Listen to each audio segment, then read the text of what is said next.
할렐루야. 8월 31일 목요일 묵상 말씀을 시작하겠습니다. 오늘은 8월 마지막 날입니다.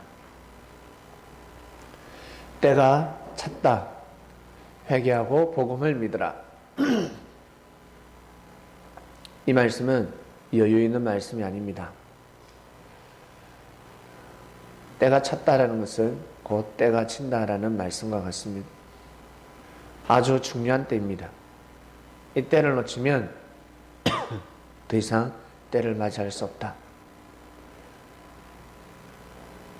이 때가 가기 전에, 지나기 전에 빨리 회개하라 라는 뜻입니다.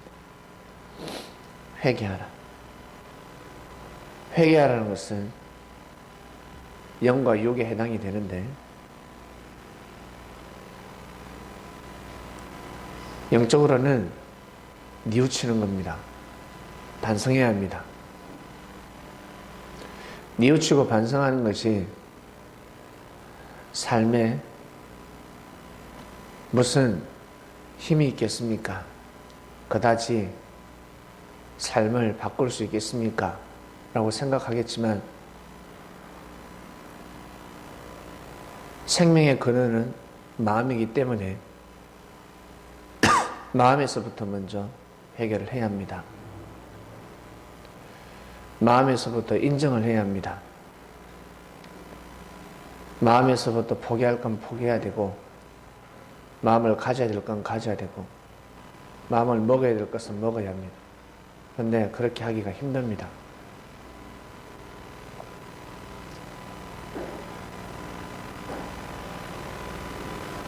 가는 길을 멈춘다는 것은 힘듭니다. 행동한다는 것은 힘듭니다. 그런데 만약 마음으로 회개를 하고 행동하는 사람에게는 천운이 임하고 있고 하늘이 함께하고 있습니다. 그래서 스스로는 그 일을 할 수 없다라는 말씀도 있습니다. 하늘이 함께하시지 않고서는 할 수 없다.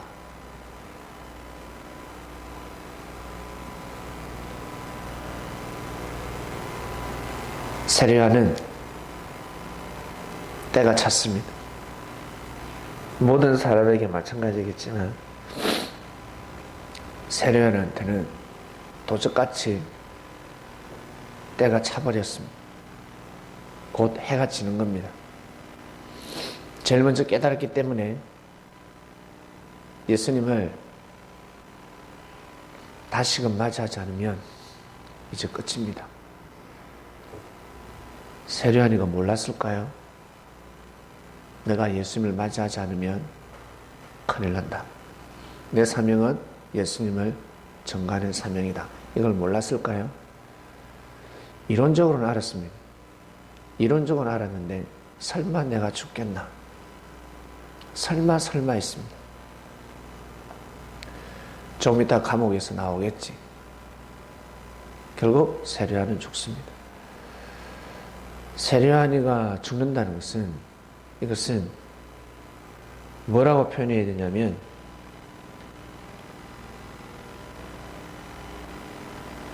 사천년의 역사가 죽는다라고도 할 수가 있습니다. 한 사람으로 인해서 새로운 역사를 쓸 수 있는데, 그 역사가 기울어 버린 겁니다. 여러분 일을 하실 때 한 사람이 있느냐 없느냐에 따라서 모든 운명은 좌우됩니다. 있느냐 없느냐, 나를 도와주는 사람이 있느냐 없느냐. 마치 뭐와 같냐면, 남자가 여자 없이는 아기를 낳을 수 없습니다. 반드시 짝이 있어야 합니다. 짝이 없는 것과 마찬가지입니다. 세례요한의 자리는 정말 어마어마한 자리였습니다. 세례요한이가 제일 실수 중에 실수, 죄 중에 제일 큰 죄를 범했는데 예수님과 같이 함께하지 못한 것입니다. 회개해야 될 때 회개하지 못했습니다. 여러분, 살아가면서 실수하고 잘못은 다 누구나 다 합니다. 모든 사람들은 실수를 하게 되어 있습니다. 실수하지 않는 사람이 어디 있습니까? 잘못하지 않는 사람이 어디 있습니까? 죄를 범하지 않는 사람이 어디 있습니까?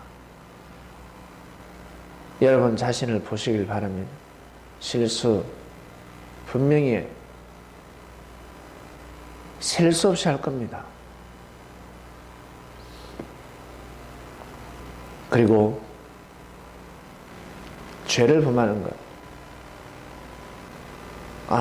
하나님이 과연 나와 함께 할 수 있을까? 하늘이 나와 함께 하시나? 할 정도로 죄를 범할 때도 있습니다.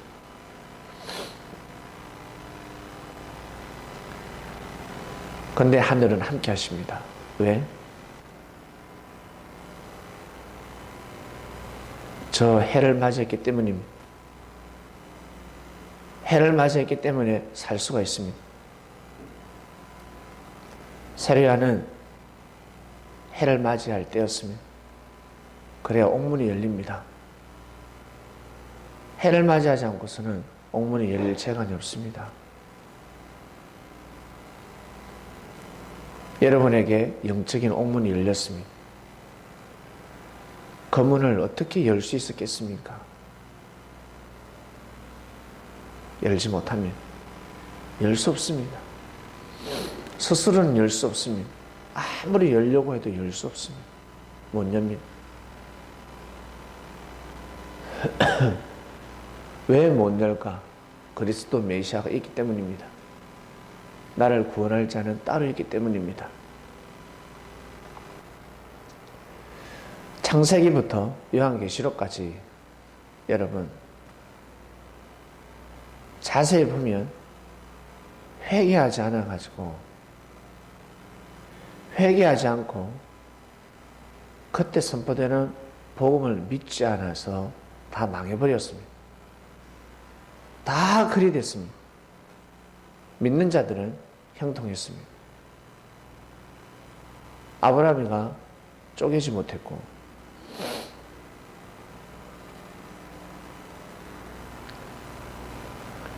그리고 요셉의 형들이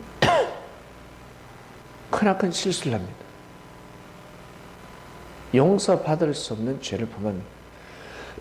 동생을 팔고 동생을 죽이고자 했습니다. 요셉이가 그 형들을 용서해 줄 수 있겠습니까? 품어줄 수 있겠습니까? 그런데 요셉은 품어줬습니다. 대단한 사람이었습니다.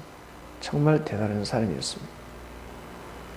옛날 사람이지만 우리가 함부로 평가할 수 없는 사람들입니다.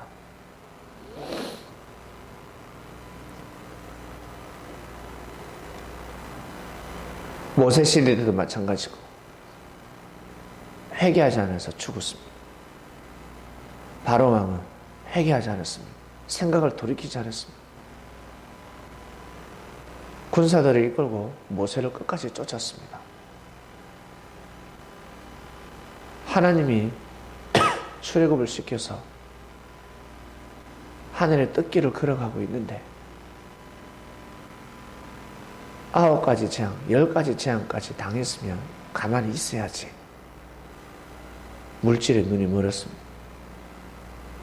명예의 눈이 멀었습니다. 결국 어떻게 됩니까? 애굽이 몰락해버렸습니다. 홍해 사건으로 인해서 애굽이 몰락했습니다. 애굽은 제국이었습니다.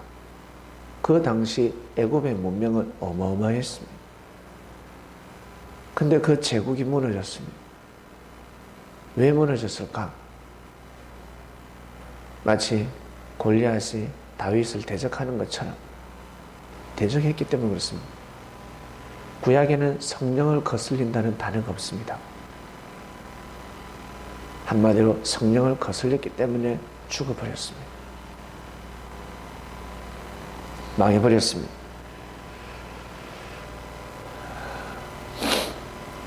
우리나라 1795년도였습니까? 주문모 1759년입니까? 95년도입니까? 1795년도에 주문모 선교사가 돌아왔습니다.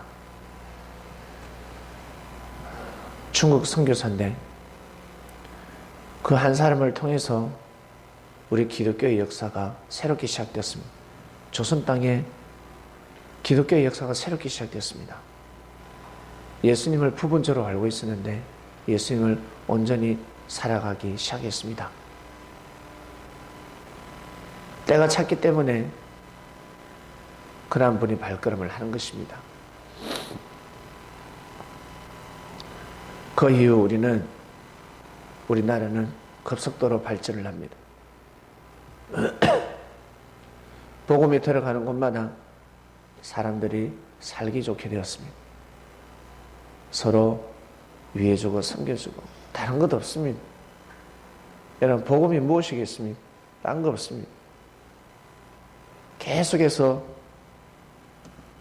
말씀의 주제가 바뀌면서 이리 선포되고 저리 선포되는데 알고 보면 그 말씀이 그 말씀입니다. 여러분 먹는 음식 들어가면 다 똑같습니다. 어디? 이 목구멍 여기까지 목구멍. 요 목구멍 요 짧은 요 몇 센치 이게 얼마나 까탈스러운 줄 아십니까? 맛없으면 안 먹습니다. 맛없으면 먹기 싫은 그 말씀이 배가 고프면 배고파 죽습니다. 그러면 그 말씀이 너무너무 맛있는 겁니다. 그 음식이 너무너무 맛있는 겁니다. 말씀을 귀하게 여기고 감사하게 먹는 사람들은 정말 축복이죠.